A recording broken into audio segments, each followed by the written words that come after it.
नमस्ते मित्रांनो, एकीकडे आपला भारत देश विकासाकडे वाटचाल करतोय असं आपण गर्वाने सांगतोय आणि दुसरीकडे हाच आपला भारत देश अशा काही सामाजिक समस्यांनी ग्रासलेला आहे ना, की जर या सामाजिक समस्या भारतातून दूर झाल्या नाही तर आपण भारताला खऱ्या अर्थाने विकसित देश म्हणू शकत नाही। आणि या सामाजिक समस्यातली एक भयंकर सामाजिक समस्या ती म्हणजे हुंडाबळी। आणि या हुंडाबळीचं एक ज्वलंत उदाहरण ते म्हणजे वैष्णवी हगवण्याची केस। वैष्णवीच्या वडिलांनी या वैष्णवीच्या लग्नात 51 तोळे सोनं, 7.5 किलो चांदीची भांडी आणि एक फॉर्च्युनर गाडी लग्नात हुंड्यात दिली होती। आणि लग्नानंतर एक चांदीची मूर्ती आणि 1.5 लाखाचा मोबाईल देखील दिला होता।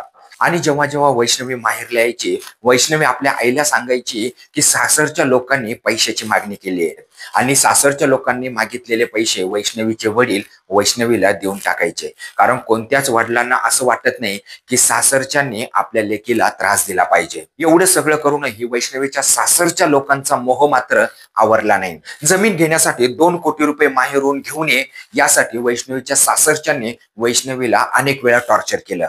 वैष्णवीचं हे लव्ह मॅरेज होतं। वैष्णवीचे आपल्या मैत्रिणीसोबतचे कॉल रेकॉर्डिंग समोर आले, त्यामध्ये वैष्णवी स्वतः सांगते की वैष्णवीच्या वडिलांनी हे लग्न करण्यासाठी विरोध केला होता, परंतु नंतर वैष्णवीच्या सुखासाठी वैष्णवीच्या वडिलांनी या विवाहास मान्यता दिली आणि या सगळ्या मागण्या पूर्ण करून वैष्णवीचं लग्नही लावून दिलं।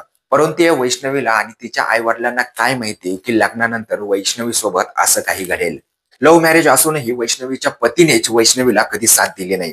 वैष्णवीच्या नवऱ्यानेच नाही तर वैष्णवीच्या सासू सासऱ्याने, ननंदेने आणि वैष्णवीच्या दिराने देखील वैष्णवीचा छळ केला आणि वैष्णवीला टॉर्चर केलं।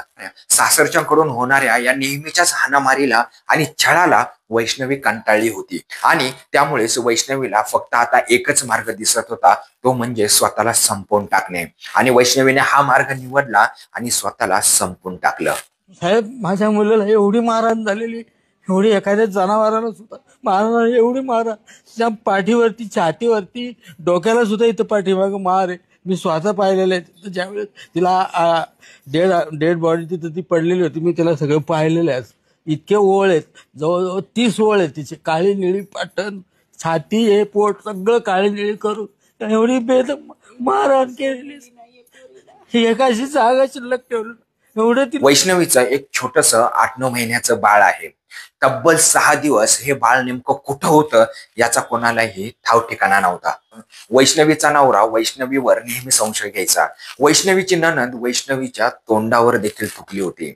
वैष्णवीच्या वडिलांनी सांगितलं की वैष्णवीची नणंद आणि वैष्णवीची सासू एकदा वैष्णवीला माहेरला सोडायला आले, त्यावेळेस वैष्णवीच्या वडिलांनी स्वतः सासू आणि नणंदेचे पाय धरले की जर वैष्णवीचं काही चुकलं असेल तर वैष्णवीची चूक पदरात घ्या आणि तिला माफ करा। बाळ झालं त्यावेळेस वाटलं होतं तिला बाळ झालं, बाळाकडे पाहून तरी ती लोक व्यवस्थित तिला हे करतील, सुधारतील। बाळ मला वाटतं 6 महिने 7 महिन्याचं झालं असं, त्यावेळेस तिला माणूस मारा, तिच्या नंदेनी आणि सासूने आणि नंदेने तिला घरात तिच्या मारली, तिच्या तोंडावरती ठुंकली तिच्या तोंडावरती आणि मारत मारत घरी आणल्यानंतर आता मी नंदेच्या पण आणि सासूच्या ह्या कोपऱ्यात तिथं त्या इथंच बसलेल्या होत्या, त्यांच्या पायाही पडलो, 4 वेळा त्यांना विनंती केली। मला विनंती करण्याचं किंवा त्यांच्या पाया पडण्याचा माझा एकच हेतू आहे की माझ्या मुलीचा संसार टिकावा।